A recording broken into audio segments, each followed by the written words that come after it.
Yo, what's good, people? This is RapDillz, and this is RapTakes. I'm here with my boy Raisi K, the producer. Salute. The hip hop extraordinaire. You got me here. That dude. Yes.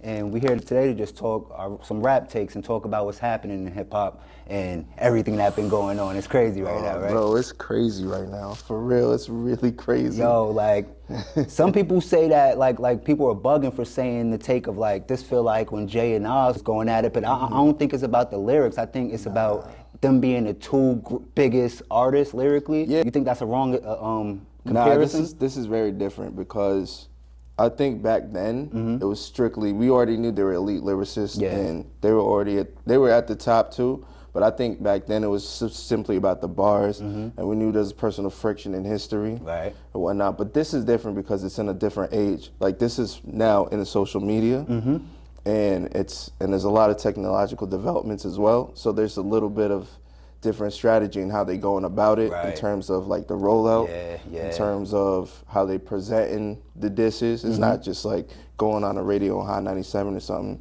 and dropping it as a premiere. Now they're trying to get clever with it. But I think it's really interesting because it is two of the big three. Shout out to J. Cole, he did what he had to do, but you know, it's Drake and Kendrick. And two of the biggest artists since like the late 2000s. For real. They've been popping. To cut your wisdom, but do you think, so not it being lyrically the same, because we in a different time, but do you think it'll be remembered like Jay and Nas was? I think it'll be remembered even more. For the youngins, this could be like, remember that time when... Yeah, this is for like Gen Z. I'll say like the Gen Z and plus, at least. Even for like millennials, I think this will be their like Jay-Z, Nas moment, for sure. For sure. Man, it's such a crazy moment, and I don't know, I ain't say it, but thank you for even pulling up and doing this, because you already know. not only are you like a esteemed, very successful producer, but like your takes on hip hop is some of the best that there is online. Like, I don't know where you be getting your theories from. I think it's just you being a hip hop head and really knowing this shit. I'm a nerd, and I'm a nerd, and I am in the industry, so I do hear some things. People share me some stuff on confidence, and so I can allude to it a little bit without saying too much. But I'm in the trenches basically with it. So, and I'm a fan. So that's the most important thing. Well, and that's what I wanted mainly, to be able to spar and talk hip hop with somebody that I feel like is, if not on the same level as me hip hop wise as far as knowledge, above it. So it's like, and you definitely, I look at you as one of them people to where I'll go to you and see what you think of something, just because I know you so ill with it. Thank you. I pride myself on being that type of hip hop head as well. Hey. Respect, man. And what's crazy, we could get into it real quick, how we met, man. Yo, to me, it's one of the craziest stories. You feel me? Y'all might think so, y'all might not. This shit is ridiculous, we gotta get into it, like, and it's kind of a full circle moment as well. So it's like, all right, me and my wife, we decided to go on vacation. You and your fiance, congratulations, bro. Thank you. Y'all on vacation. I'm out there for my birthday. I'm out on vacation for my birthday. You out on vacation for her birthday. Exactly. So for some reason, two guys from Albany, two couples from Albany, both decided to go to Turks and Caicos. Exactly. I've never met Raisi. I've heard of him. I've never met him. I didn't know how he looked, nothing like, so it's like, we're both from Albany, it's a small town. So boom, it's a nice day in Turks and Caicos. Me and my wife, we decide, let's go to Noah's Ark. And for those who don't know, I'll bring up a picture of it. Noah's Ark is like Drake's... it's Drake's club on the boat. It's Drake's club in the middle of the ocean, In the middle of the ocean, right. It's like a deck in the middle. What do you call it? It's like one of those, like, they rented out, I don't know if it's rented out, but they put out it's not a speedboat, it's like one of those old fishing boats that you have. So they took an old fishing boat, repurposed it, made it a club. A big fishing boat, though. Big fishing enough boat. to have a bunch of people. They got a bunch of people in there. So it's crazy. So we decided to go to Noah's Ark. That's where Drake goes. Like, on all his off time, he has a house out there, Turks and Caicos, that's where he's at. So that's where it's popping at. We decided to go out there. Boom, we hop in the cab. And then we get to the part, you can't get to Noah's Ark without... You gotta take a ferry boat over. You gotta take a boat. Because you can't drive there, you gotta take a boat. So this is new for us. We gotta catch a boat? What the fuck? So we just catch a random boat taxi. They call it a boat taxi. Catch one, boom, one pull up. There's two other people on the boat. we hop on the boat like, all right, we're going to Noah's Ark. Yeah. And then, you know, we all in a good mood, so we vibing. So it's another black couple out. We start like talking back and forth, like, yo, and correct me if I'm saying it differently. Like, if I that's perfect. That's exactly what it was. So you know, we just like it's good vibes. So we like, yo, how y'all doing? How y'all doing? Like, where y'all from? New York. They like, where y'all from? New York. We're like, oh, that's crazy. We both from New York. All right, word. What part of New York? Upstate. We say upstate. We always say upstate. We always say upstate. We be saying upstate. Oh shit, but we rep Albany for sure. But we definitely pulled the upstate card. Hold up, you look familiar, because how I saw it, I was like, yo, this brother's familiar. I was like, who is he related to? I knew somebody. Then I was like, oh shit, Jamel, he's gotta be related. That's gotta be Dill. Then I was like, then you introduce yourself. He was like, I'm Dill. I'm like, oh shit, this is a small world. I was like, yo, I know your cousin. We cool. So as you're saying that, me and my wife just like, wait, because we were still stuck on the Albany part. We were still stuck on the part when they said Albany too, and so like random. We just like, wait, and then you say, yo, are you Dylan Latimer from Facebook? Or what? However you said, I'm like, wait, what? Yeah. Like just shocked. Like, wait, 'cause I knew what about do you mean? you. How do you know? We're on a. Yeah, it was just crazy, and then we both was just bugged out, and then he explained who he is, I explained who I am, and it was just like, what the fuck? Bruh, we vibed. It was a good time over there too. Great time. It was a great time over there too. Salute to the boy Drake. Yes, he got some shit going on over there. It's great. To Turks. Yeah, that shit was Turks fun. and Caicos was super fun. Sipping the boys. They got a drink on there called the boy. Lit. Yo, one of the greatest times, man. Like, I feel like the universe don't make people meet for no reason. And since then, you know, we've been working on like music things together and collaborating, and now we're making content together. It's like, this shit crazy, bro. And I talk all the time on Facebook. My lady gets at me about it, but like, I always have these takes on my mind about current music and what's going on, and I just like to present it in like a, not really a different angle, but it's like, I guess a different angle in the sense of, because I know some of the stuff that goes through behind the scenes. So like, I like to present that because transparency is key. Like for other people who's trying to get in the industry and whatnot. So I try to sell that. You know, people have their conventional takes that they hear on Twitter and on Reddit. I just like to try and go a little bit deeper into it because I'm just a nerd about the content. You could tell you're not a copy and paste type of takes type dude. Like, you be first to it, like, oh, this, that connecting shit, like, that's, and it's really dope. It's really dope. How long have you been doing that on Facebook? Because I feel like your following is really big. You get a bunch of likes on stuff. It's been since 2000, like the mid 2000s. I'll say 2010s when I started making music.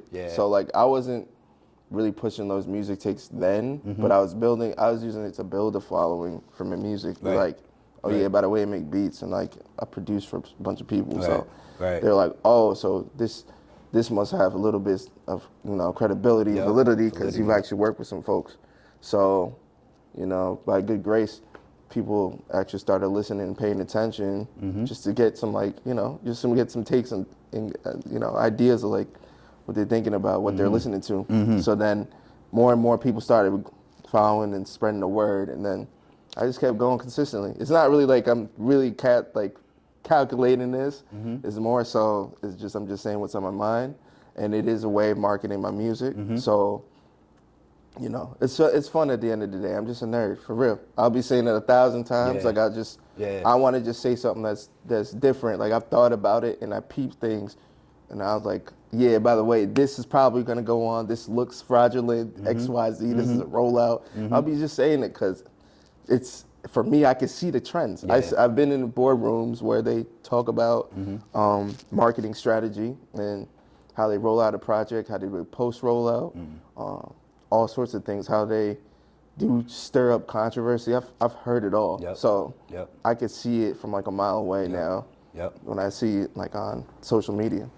And I feel like what you just hit on, seeing is believing. And once you see things a certain way, it's like, but to try to convince somebody that, just for example, these things are happening in the music industry as far as like these things for controversy and like understanding for the music industry, no bad publicity is like they'll plan for that. No publicity is the worst. It's the worst. It's worst case scenario in anything. The worst case scenario for an artist is to not even be known they're making music. Yep. So they'll take any publicity and spin it for a way to benefit the artist. Yep. That's what a lot of managers do, a lot of PR. Yep. It depends on what image that they want to put the artist. Like some artists, they want to put him as the bad boy, the criminal, the XYZ. They'll market him as such, and they'll actually recommend that you wild out on social media or wild out on certain things because that's part of the image. That's part of the image. Yep. Like, I'm not saying this about, like, for instance, with Sexy Red. It's very interesting how they're marketing her because they're trying to market her as the everyday girl. It's like the different version of the everyday girl. Okay. Back in the day, they used to do the everyday girl, like the girl you knew in the street. That's like the girl next door. She's hot, pretty, XYZ. Now they're doing that like she's authentic. She's really from the street. She's from St. Louis. Like she's from there. She act like she's from there. And that's resonating to a lot of people because when they see these celebrities, everything's fake. Yep. So for her, even if it is a gimmick, like it feels real. Yep. And for me, frankly, it is real. She's really like just being herself. That's why her songs hit. Like she's working with Tay Keith, who's her main producer. Yep. He'd be making the fire beats. So all she has to do is just be herself on the record. Yep. Have Tay Keith put the hot slap. It's over. It's easy. It's over. And that plus the machine, I think. So it's like, so you just said a lot of great points and a lot of great takes. So it's two things I want to hit on with that. So I work with artists a lot too, and I do TikTok campaigns and stuff like that. Right. And some artists I work with that understand the process of making a successful TikTok campaign, we go crazy, hundreds of thousands of views, sometimes millions. But there's also artists that just truly don't believe that, like maybe 1% of the stuff is natural, is naturally happening on TikTok. They literally, these people, these artists that have these teams and have these machines, their labels are having hours, like meetings for hours, coming up with TikTok campaigns that feel natural. And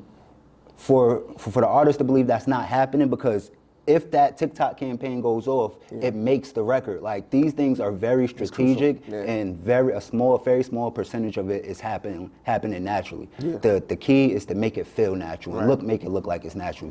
What's your take on that? No, I agree with that as well. Actually, what's really funny is that sometimes just being yourself is the best way to go about it, and then just let them work it and see what demo works and let them work with that. Yep. Like I see a lot of these campaigns trying to, they know the right people. It's really about networking connections. If you know the right people who can get the right spins, it's the same thing with social media. The gatekeepers, there are real gatekeepers in social media that control the algorithms. And they definitely got them on speed dial. They got people on IG on speed dial, people on TikTok on speed dial. It's like, it's a thing. They won't tell you, but it's a thing. They make the right calls, they get the right push for a certain video, and then if it hits, then they cut the bread, and it's payola. Like payola's still a thing. It's just different now. Yeah, it's just not going to. But I think for independent artists that don't have that machine, I really think what you really want to do is make something that's different from what people are hearing, and then build an aesthetic around it. Like everything you've seen over the years, like I say, we'll go even further back, like Dipset. That's an aesthetic. It's an aesthetic. Yes, they worked with Rockefeller and whatnot, but that whole Dipset aesthetic is what got people onto it. Move Forward, ASAP, the ASAP mob. That was a different aesthetic. You know. To today. You might or might not like his music, but 4 Bats. It's aesthetic. 4 Bats. What's gonna make you say, "Oh wait, what's happening over here?" It's different. I was just listening, coming over here. I was just listening to the album. Like the bros in a ski all the time. You don't think he's doing the light serenades with the Aaliyah-esque vocals. That's the last thing. Exactly. And they understand that. That's the last thing you expect, and that's what's striking. That's an aesthetic that he's building. And he's got the team behind him. We know his manager is one of the creating directors for some major label. I can't remember. Is it Gamma? I wonder if it's Gamma or somebody else. I can't remember. I bet you it's Gamma. It's kind of confusing him, not to get too off topic, but he has a bunch, like 3-4 records out, and some of them say Gamma and some of them say OVO. But he just dropped this album and Drake's not featured on the album. Kanye West is, right? So his original stuff has got to be with Gamma. I don't think the OVO work Which they say Drake is a part of Gamma as well. Yeah, I think the next EP that he's going to be working on is under exclusive license with OVO. That's the one that's coming out, because they only signed him for one EP, right? It's just for one EP. Okay. Which is very smart. Do you think Drake is that about his money to where he could say, go ahead, do a record with Kanye West? I'm worried about this back end. Like, I don't even think he's worried about that part of it, which is interesting because that's where some of the theories are coming around about why. We're going to speak on it later, but why all this beef stuff is going on, this beef shit's going on to begin with. Yes. Because last year was a terrible year in music. Yep. They said it was on a decline. It was on a super decline. So they have to sit down, all of the bigs. So what do you do to make it on a up? You gotta steer controversy somehow. And what better way would be, to promote the brand is to get all the people who are somewhat associated with that label to beef with each other. And I think that's really what's at play here. Yeah. But I'm not even mad at that if that's a whole orchestrated thing because I'm enjoying it. We're highly entertained. Two of the best lyricists of this time is going head to head, and it's like they say it's not. Who knows? But I think people need. It's not going to get to the violence part, and that's a good part. The fact that it's just bars and stuff like that. But don't be surprised though if something gets to that point, which we hope it doesn't. But like, who knows? But damn, we're hitting so much dope topics. Before we go deep into the Kendrick and Drake thing, which we really gonna go deep into, I wanna talk about this theory that I truly believe in. And so let's talk about it. This isn't from me. This is from the intelligent, the scholar, one of the best rap dudes to do it. Lupe Fiasco. Gotcha. He has, and you probably heard this theory where he says, music is the #1 teaching tool in the world. Yes. All right. So then he goes even broader and narrower and says, hip hop, but for our culture, the black community, hip hop is the #1 teaching tool in the world. Because, and for example, think about all the things we've learned from hip hop. Yeah. We learn how to dress from hip hop. We learn how to talk from hip hop. We learn how to dance from hip hop. Facts. We learn street morals and just morals period from hip hop. Just like as examples, like when rappers talk, we learn new shit. Like in one of Jay-Z's recent verses, he said something about a mezzanine. I didn't know what a mezzanine was. Now I know what a mezzanine is. That's a simple example. But even just Kendrick too, like 616. Yeah. I just learned the proverb, what that means. I just learned like, so. It's layers. The fact that, and I'm gonna go a little deeper. Yeah. When I was young, and not to make it too personalized, when I was young, I think the best thing that I learned from was Schoolhouse Rock. Do you remember Schoolhouse Rock? Hell yeah, I'm just a bill and all that. Yeah. The fact that they made those songs into music. Facts. Made that shit stick to me better than any teacher could have, right? Right. And when I lived in Virginia back in the day, I was doing terrible in school. I failed my test, I was getting like zeros on my spelling test, right? And my older brother Milk, I don't know why I don't have my chain out, so when you see me, you see him. My older brother Milk, he made this game in the crib to where he took all the spelling words and made a rap out of them to where he was marching around the crib like the army and spelling out the words. We did that for like 2-3 hours that night. The next day I came home and got 100 on the test because he turned the words into a music game. Right. All right, so those are just my examples on why I think that point I believe in you on that theory. Listen, I think music is a universal language. Like we have our English, Spanish, XYZ languages. Music is the universal language of humanity. You could have people from remote areas of the earth reciting Thriller from Michael Jackson. It's like, how does that happen? Because people resonate to music. And so with music, it's a communication tool. So I feel like through music, you can teach. And a lot of people, they don't really learn. People have different learning styles. So not necessarily people can be, some people are just pure logic and they're good with numbers. And that's what they do. Other people are abstract. I think I'm more of an abstract mind in terms of creativity. That's why production is like therapy for me. But with music, people can tap into their learning scheme. A lot of people will learn through music. Like they will memorize everything things. We know, but then that goes to the point. That's why it's a tool. It's a power. So we know that, right? But you know who else knows that? Labels. Them. Like even past the labels too, like them. They know how powerful music is. Facts. So why is music so why do they say, or why is the music that's the biggest, minus Drake, Kendrick, Cole, why is the music that's being pushed to the forefront so detrimental? Yeah. I don't knock no artist. I fucks with Sexy Red. When we was in Turks and that shit came on, bro. It was a vibe. Let's go the shit. Fire. But understanding why some of the biggest artists' music is like, how is this the biggest thing? Yes, it's relatable, but they wouldn't be, the Days wouldn't be doing their job if they allowed there to be 20 Sexy Reds. Exactly. And by allowing is because they control the algorithms, they control a lot of these things.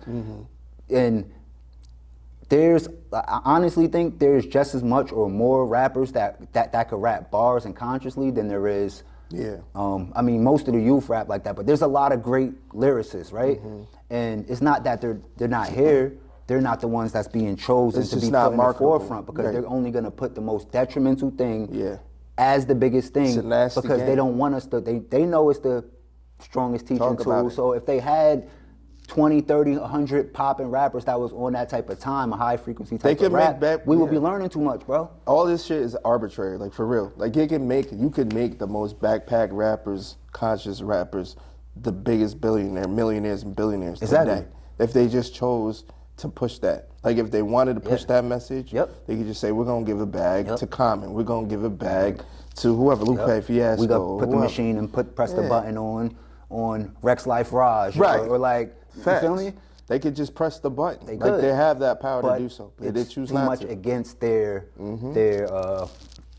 It's the word. It's too much against their agenda. Yeah. Not to get too conspiracy theory, but that's just what it is. It's what it is. If you don't believe this, just ask yourself all of the stuff that you've learned in hip hop, and then realize why it's such a powerful teaching tool. Why it's so why it has so much influence and how influential it is. Right. And so now that we got that out, and then just one more point, and I think the reason why they do promote what they promote is because people like a sense of escape.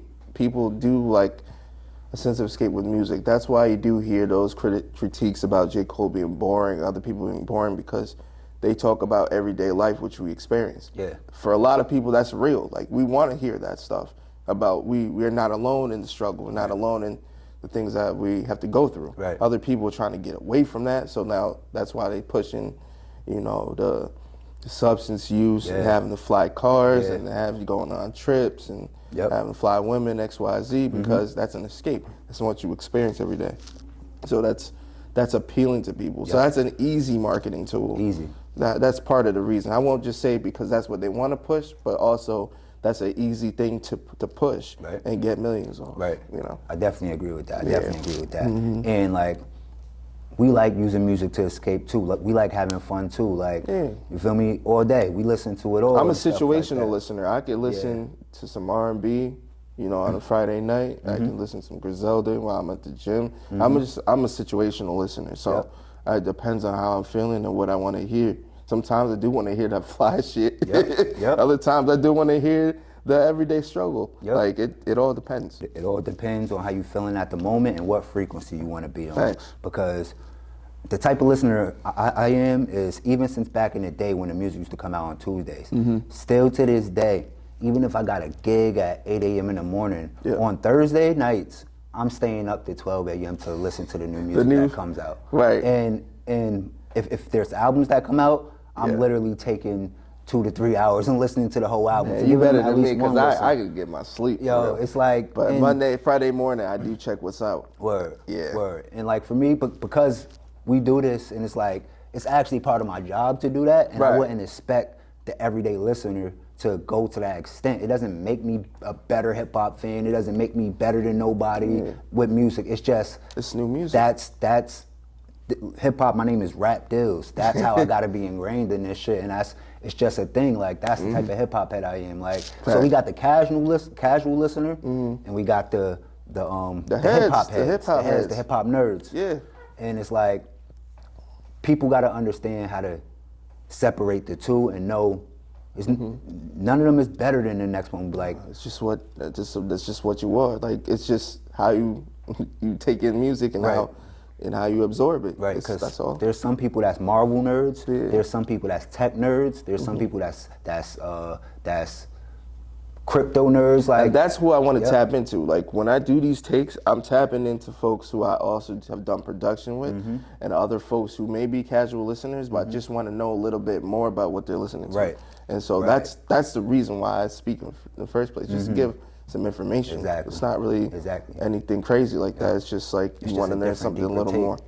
Yeah. From an expert in this shit. Facts. Yeah. So let's get to it, man. The shit that's been going crazy. How you feel about it? Yo, all right, well, today we gotta let the people know what today is. Today is Friday. Yeah. The 3rd of May.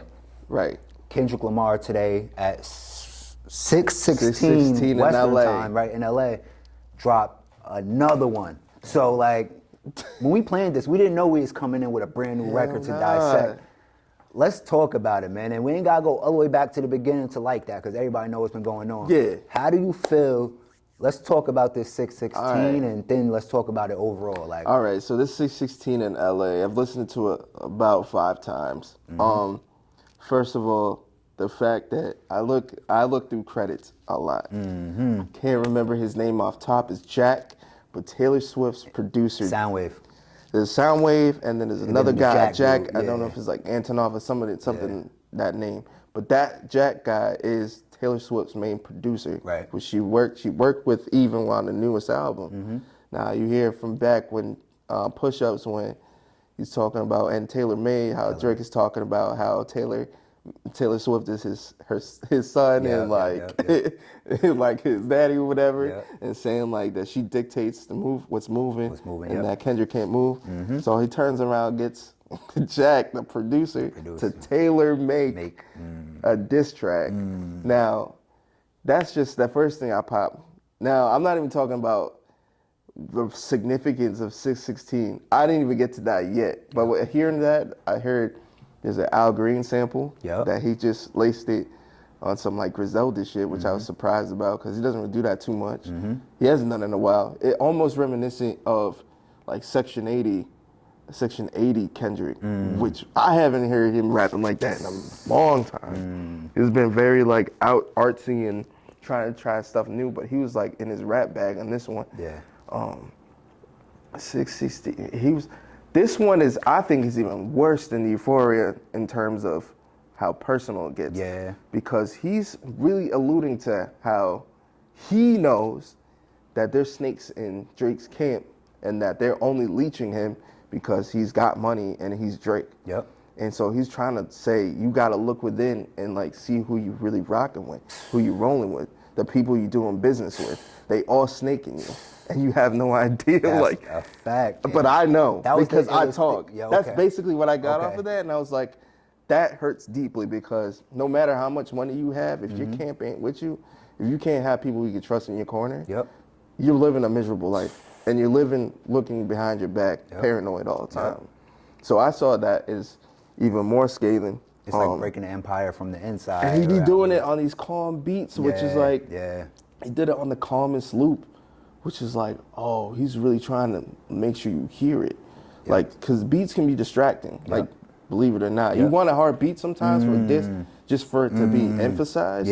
But what he's doing is some sick shit. It's crazy. I think it's even more sharp and scathing than Euphoria, for real. I don't know what your take is, but W takes on that. And just a few things that I've heard, some things I noticed, some things I seen online that caught my eye with as far as the production. They said this was the same beat that was used in Boys in the Hood to score the scene where they hopped in the car.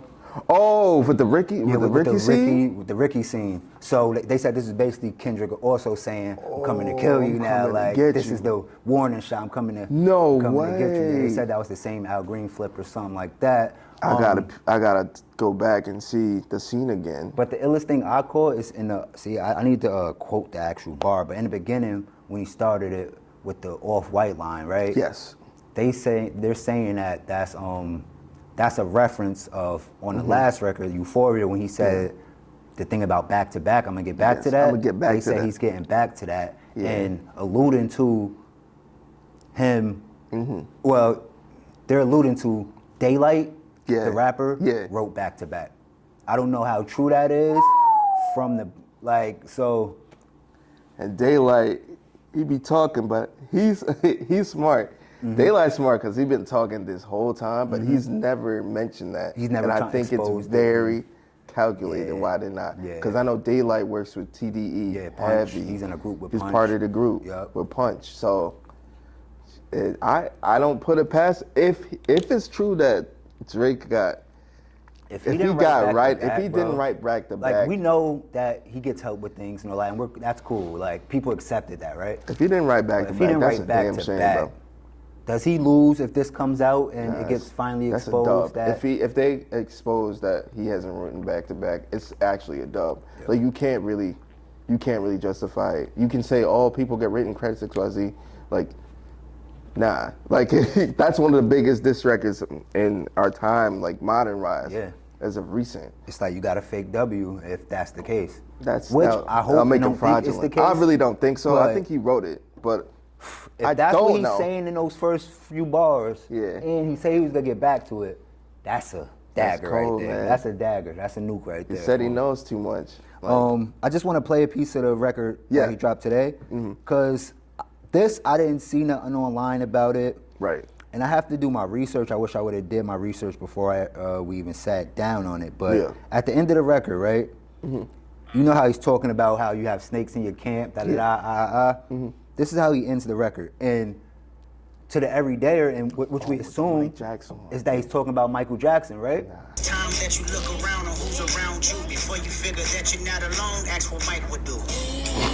Is there somebody in Drake's camp named Mike, and is this Mike the person that's leaking? Because if he ended, for that to be the last bar, right, of the Mike song, this is a conspiracy, y'all. So, but what would Mike do if he ended it exposing who the snake is in his camp, in Drake's camp, and that's who the person is? I don't know any Mike in his camp, but if that is what he's alluding to, that's so sinister. Yeah.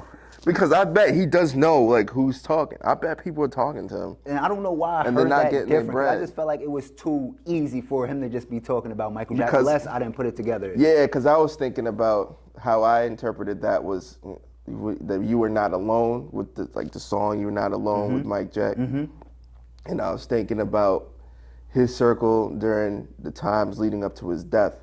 So I was thinking in that space. We didn't know who he trusted. We still had trust issues with Dr. Conrad, you know, and all that. So I thought it was on that type. You definitely just broke that down even more than I even. I thought it was on terms of like how Mike was treated on his last days and how it was around him, surrounded by him, and how they sort of snaked him. I thought it was like that. But if there's somebody in his camp leaking, I think there is someone in his camp leaking. I think some of those leaks are deliberate, like the one with push-ups. I think that was a deliberate leak. I think that was deliberate because, and I don't want to cut your wisdom again, but no problem. The day he dropped that song was so diabolical. Yeah. Because the whole thing, the person that started it was Future, right? Right. Future's big homie and the legend, Rico passes away that day, right? That day. How do you step on it? And in that morning, everywhere, rest in peace, Rico. Rest in peace, Rico. It was all about Rico. It was chill. You come and drop the record.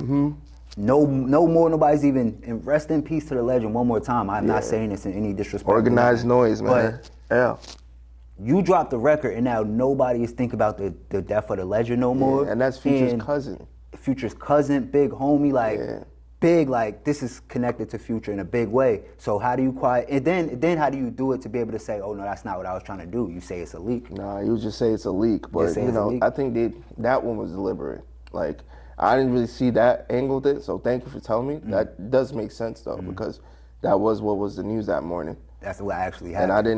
And I guessed that he was gonna drop that weekend. I didn't actually think it actually happened, but it did. Yeah. And I was like, it's a little shady. But I think the way that they're releasing these records is also needs to be factored. Back in the day, it used to just be you drop it on a Wu Kid tape or a Flex freestyle or something like that.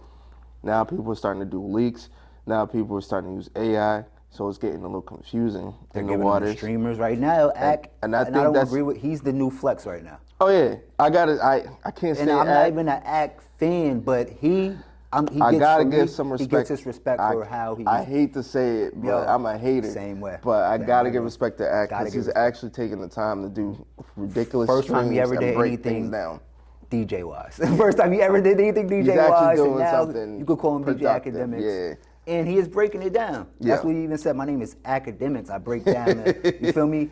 That So was a he's bar actually for him, living up- but he's like living up he's to living his up to his name, right? But I wanted to tie back to how things are being released, and I think in terms of, if you have to say who's like winning, in terms of who's like really standing out, I think Kendrick is, because he's putting his name on it from the jump. From the jump, every Single record he's put, he is not skirted around it. He hasn't leaked it. He hasn't said it was unconfirmed. He hasn't taken down copyrights. Right. He just put a tweet link. He just linked the YouTube on Twitter for Euphoria.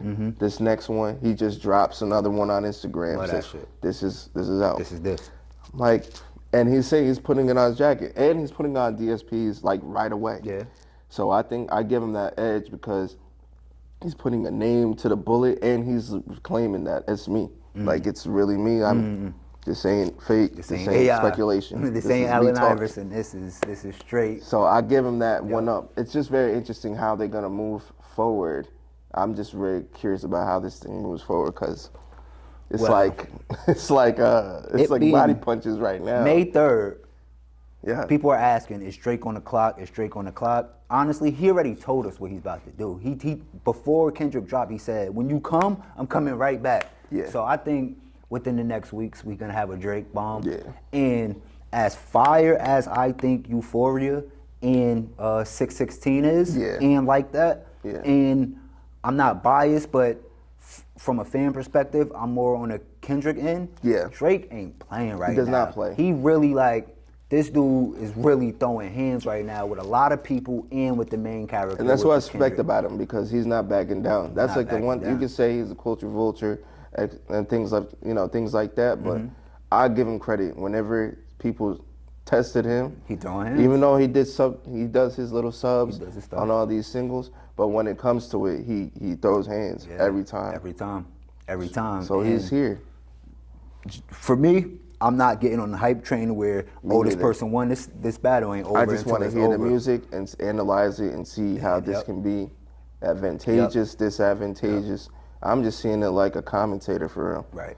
And so looking at it, I think it's neck and neck. I think Kendrick clearly has the momentum right now because he's super cerebral how he's doing these records. Like with 616, the fact 616 is so much ways you can break it down. If you don't mind, give it, please. I'll break it down. First, you've alluded to it. The Bible verse, Proverbs 6:16. Also, Luke 6:16 alludes to something in terms of being a traitor and how that's frowned upon. When you break it down, Tupac's birthday was June 16th. Yes. When you break it down to June 16th, 95, or one of those years in the 90s, was the day after that was when OJ got charged for murder. June 16th is also the date of the funeral of Nicole Brown Simpson. June 16th, it gets crazy. There's so many different. He performed in Toronto June 16th back in the day. I don't know the actual year, but Toronto, 616. When he brought Kendrick on stage on June 16th. Crazy. He also, the Euphoria, he's the first episode of Euphoria aired on June 16th. Damn, you bodying this. And you know what? Drake asked for quintuple entendres, and he's been doing quintuple entendres off the titles alone. And this is why Jay-Z is my favorite rapper, always for that reason. For the layers. How you say it? Quintuple. Quintuple. Yeah. Yo, it's so much layers to a Jay-Z record and the bars, and Kendrick is doing this. And this is another point I want to get into. So there's this thing I just tweeted about, and I have to find how to word it better, but so I believe in frequency tuning. That might not be the phrase for what I'm trying to say, but so basically what I mean by that is that when you're getting a certain type of sound, your body reacts. But when there's a certain type of sound that's controlling the industry, right? Like say T-Pain, right? Once T-Pain comes out, he's the first frequency that's coming out on that tune, right? Yeah. And then you get somebody else doing the auto tune and it works. Then you get somebody else doing the auto tune and it works. Now it turns into not that sound is weird. This is the sound that my ears is used to, and and the frequency that my ears is on. So, and this was before this battle. Whenever Kendrick Lamar or J. Cole would drop, you know who else would drop? And this is just, it's a bunch of people that drop. But you know who drops every time J. Cole drops? Cordae.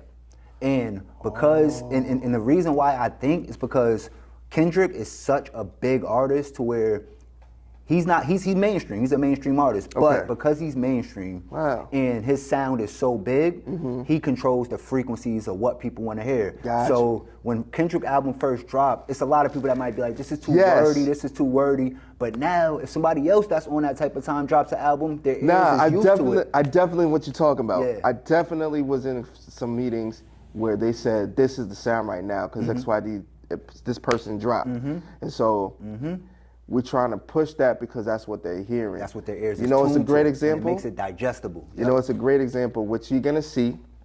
I guarantee you. I guarantee you. I'm gonna get in this hype train bandwagon too with the production. You know this record, right? This new guy, this $1 Million Baby record. Have you ever heard that? Yeah, but is that the name of the artist? Yeah. Let me take a look. But it's like I gotta see what his name is. It's a track called right now. It's a track called $1 Million Baby that is tearing up the airwaves. Okay. This guy's named Tommy Richmond. Yep. Oh, Brent Faiyaz artist. Actually, I bumped Tommy Richmond. Yeah. But go into it. So they did a trial run. They actually really did a trial run on Brent Faiyaz's latest album. I forgot what song it was, but they did a song that was a similar vibe, and it got a great response. Yep. You could tell from just looking at the stream numbers. Yep. So then they played. This is the time. Like, it's all about timing a lot. Most of the time it's about timing. Like, what sound do people want to hear? So I'm glad that you brought that up, because when certain sounds want to be heard, and it's the springtime coming in the summer, you want that high energy bop. Yep. That's why it was perfect drop. $1 Million Baby, they did it on TikTok and went crazy. And I guarantee you that vibe, that aesthetic as I go about, that vibe. Yep. With production is going to be the thing all summer. All summer. And it's genius, not to cut your wisdom, that Brent Faiyaz signed somebody who has a similar style to him, because it's not like, instead of having somebody blow up that sounds like me, I'm going to sign this artist. His stuff works. And I'm going to tune the frequencies so if they like me, and so me and my wife went to the Brent Faiyaz show in Vegas, and the person that opened up for him was Tommy Richmond. There you go. And all of the fans there liked his music because it was on the same frequency and sound as Brent Faiyaz. Yeah. So that's so dope that you brought him up, because that's a perfect example of it. The Migos flow and everybody coming with it. It's just like, these are examples of I'm actually surprised that it's taken this long, like, to even maintain this sound, because if you really listen to it, the first song you're gonna think about is "Crew" by Goldlink. Yes. And that does a smash hit when the year it came out in the summer. Grammy winning, actually. Yeah. So I think that sound has not failed yet. Yep. Brent Faiyaz the way his acoustics are, his vocal acoustics, it works perfectly. And Tommy Richmond, it makes sense that they're working together, making that sound. I just know that the frequency tuning, people are gonna want those sounds, those synths, those 80s type synths, those dusty, the dusty sound clipping, the really distortion. Yep. They want that. They don't want the prim and proper, because there was a certain time, like in the early 2010s, where everything was like, it was like all the sounds was super clean, but now people are really like, yo, fuck that. We just want to feel. That's the sound that's gonna pop, though. I just know that's gonna pop all summer. People are not gonna care about that heavy mix. They're gonna care about that basement feel, that basement / brunch type feel. Yep. You can already see it.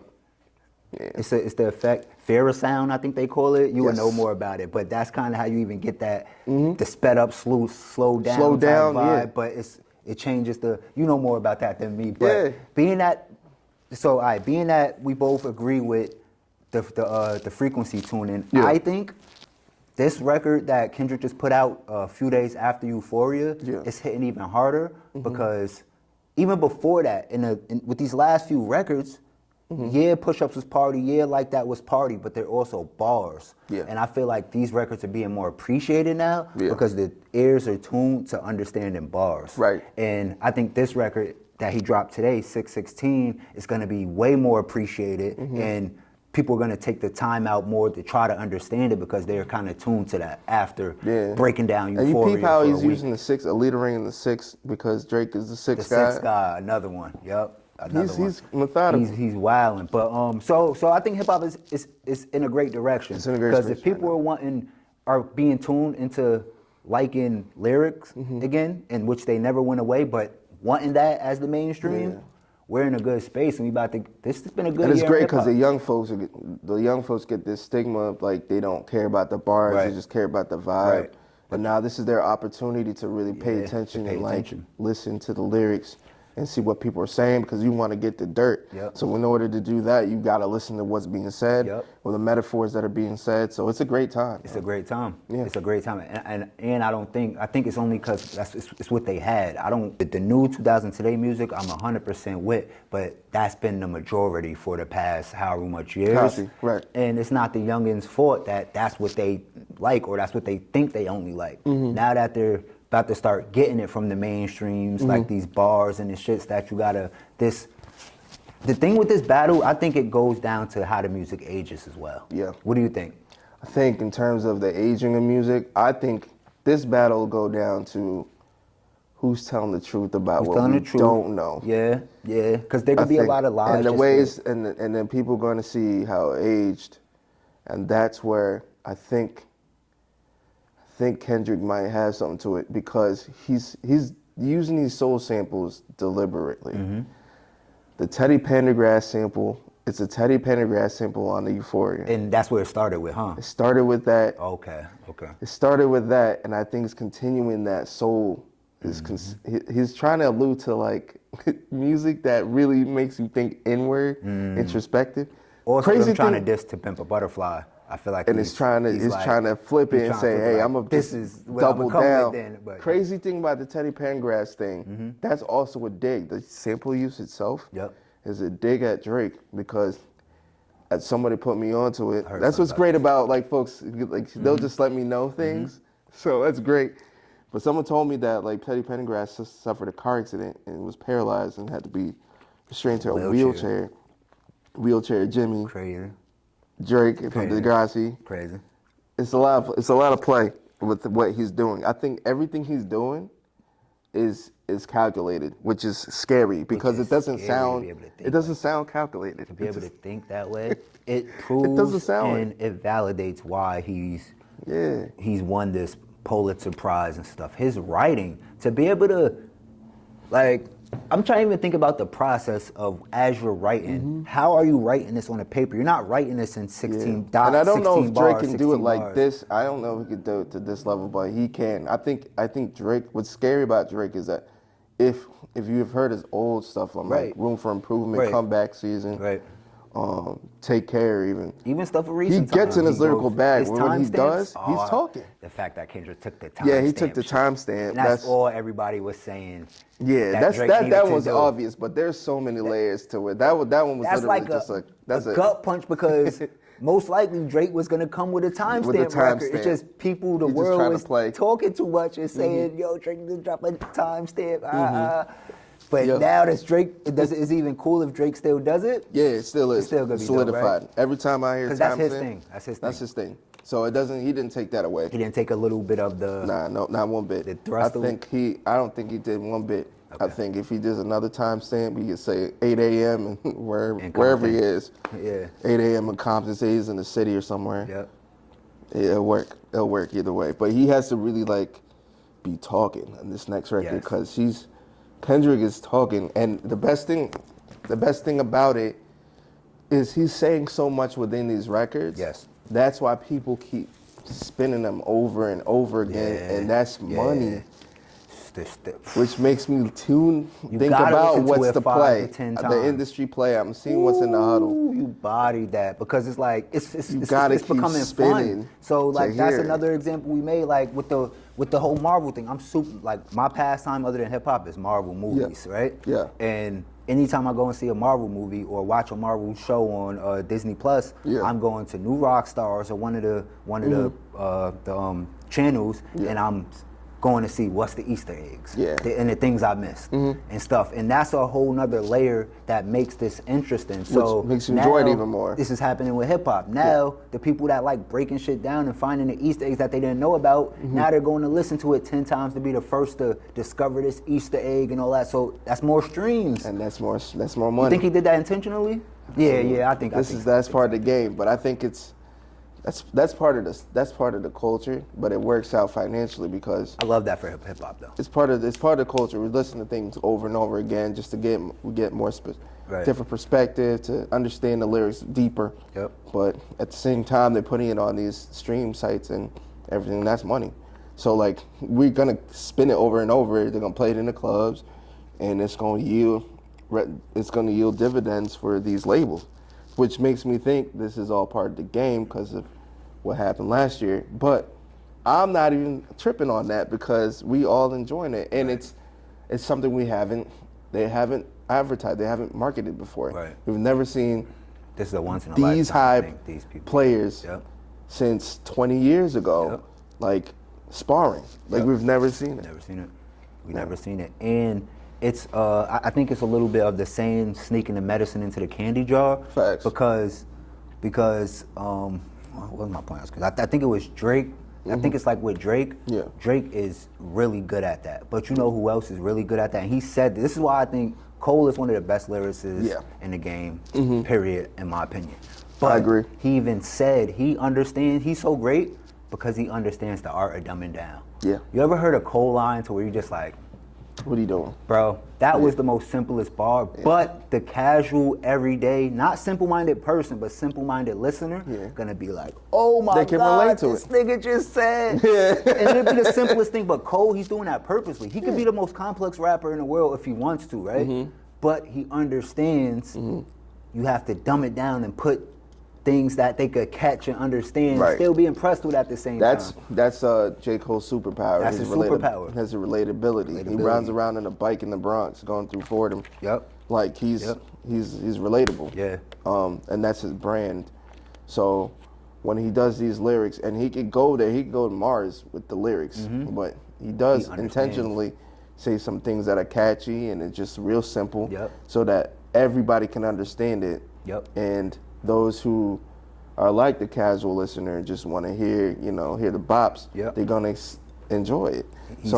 But he's got everything. He's got bars for everybody, basically. Count it up, count it up, count it. Simple. Cut it up, cut it up. It's catchy. Like I don't even. People are like, oh, that's some bullshit. Like you don't even have to do. That's really integral to have a catchy hook. To be able to do it. You have to have a record that you have to have certain parts of a record that stand out. Like if you listen to, this is for people who listen, watching, if start listening to the songs like this, like if you start listening to the songs and see where they drop the beats off. Because you'll hear like the beat going while they're rapping, and then every certain now and then they will drop the beats. Those are those points where they want to emphasize, like for shows, they want the crowd to say this. Everybody is talking with the Drake. They're saying with the Metro, shut your dumb ass up, make some drums. He knew what he was doing. He's been doing this for He knew He's exactly a master what at it. he was doing. He's a master at it. That's a great point. And like another example is like Cole. Don't save her. She don't want to be saved. Like, everybody's saying that to around that, it's straight bars.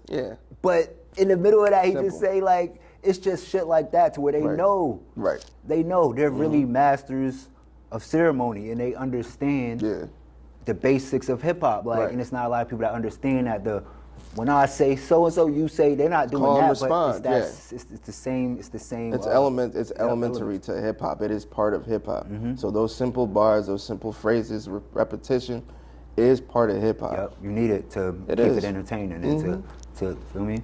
Yeah. Man, it's crazy, and I feel like as soon as we leave, another song's gonna drop. So we might have to come back and do this, right? Hey, I'm here all day, dog. This could be already know. This could be our thing for based real. off the response that this episode get. If y'all want us to keep doing this, 1, I want y'all to subscribe. 2, I want y'all to comment, share, and let us know what y'all thought about this piece of content. Absolutely. You feel me? And we going up, man. Is there any other takes that's happening that we didn't catch on that's with this whole battle? Maybe the other people or that's coming at Drake or involving themselves? You gotta listen. I say pay attention to these next couple records that come out. Because I think these next 2 records that come out from any party are gonna be the real deal. Like they gonna spill. This the stuff they've been holding. I think they're gonna start spilling for real on these next records. Right. Peep around in social media who's like representing these folks and what they're doing. I think social media is gonna be so integral to how they push this beef. They've already made it a thing.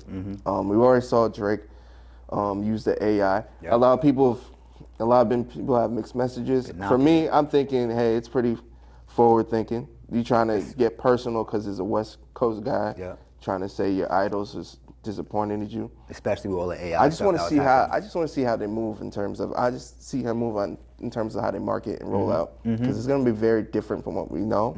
And me, I'm an old school head in terms of rap beef. So initially I was like turned off by it, but now I'm starting to understand this is a different ball game. So I think my greatest takeaway is just see how things are packaged and see what's being said that you haven't heard. Look, read between the lines. Yeah. Listen to this back and forth, and don't be afraid to be a nerd to look up certain things you don't understand, because you're gonna stumble upon it, and it makes them clearer. So, yeah. And when you said about how it's packaged and how it rolls out, great takes, by the way, great takes. Thank you. I think, and this is just Drake, Kendrick, y'all could take this. Y'all probably already thinking it type shit, but I think the fact how these last 3 to 4 records been put out, right? Yeah. It's been put out without the image of them. And I don't think that they need to drop a video. But I really don't. But going back to times where they used to go up to Funk Flex and stuff, I think Drake, because he has the relationship, I don't know. I might not even agree with what I'm saying. This is a bold take alert. I think that Drake, one of these records that he drops next, he should drop it as like a freestyle, on the radar freestyle or something, to where we could see him and he's flawlessly spitting it. I think he should do that. I just think it's a different way My to roll guy, it out. yo, You feel me? I was really thinking this. I was thinking, what if Drake went on Flex or like went on the radar, and then Kendrick goes to the leakers. And goes to the leakers. And then it's like, because we That would be appreciate them so just fire. dropping it. They leaked the last few records, but I feel like this next round, like you said, how you deliver it. That so would take a throwback. Kendrick go to the leakers, Drake go to on the radar. They awesome. Boy. Well, it's interesting, bro. Yo. It's just crazy times, man. Episode 1.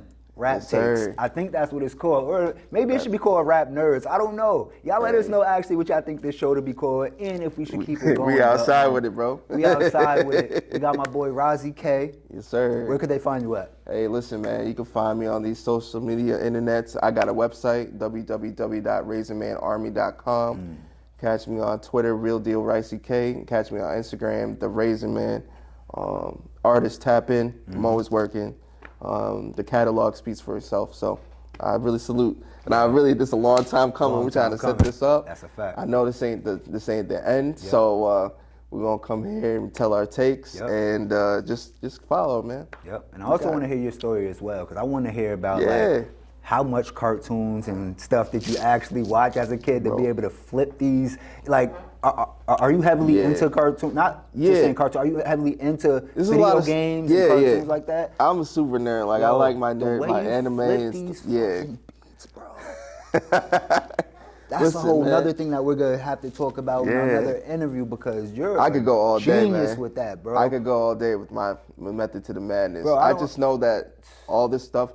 Quick thing I'll give in terms of how I make these beats and mixing video game samples and anime samples. It's not even just that using that is different.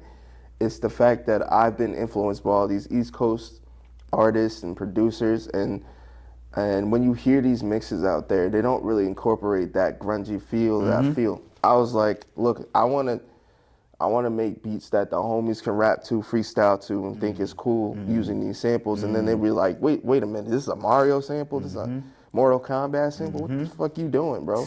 I wanted that. And that I knew in the beginning, it was very tough because it was so new and people weren't catching on. But I'm now seeing how much the pop culture and nerd culture is really going into these mainstream spaces. Right. And that's one of the messages I want to take, I guess, to toot my own horn, is that there was a bunch of us in the underground, myself included, that really pushed that sound, which you're hearing today. And I want people to understand that. So that's like my little crusade. Yeah. Yeah, man. Dope what you do, bro. Man. Y'all know where to find me at, man. This was a classic. Y'all know where to find me at RapDillz on everything. For those who don't know, RapDillz is a TV network. RapDillz is a streaming service. We have over 8 shows on our network. Check out the other shows. So when you think of us, I want you to think of Netflix. I want you to think of a Tubi. I want you to think of a Hulu. You outta here, but bro. this shit is 100% black owned. So keep supporting us how y'all do. And we out until next time. Tap in, salute. Dope. Let's go.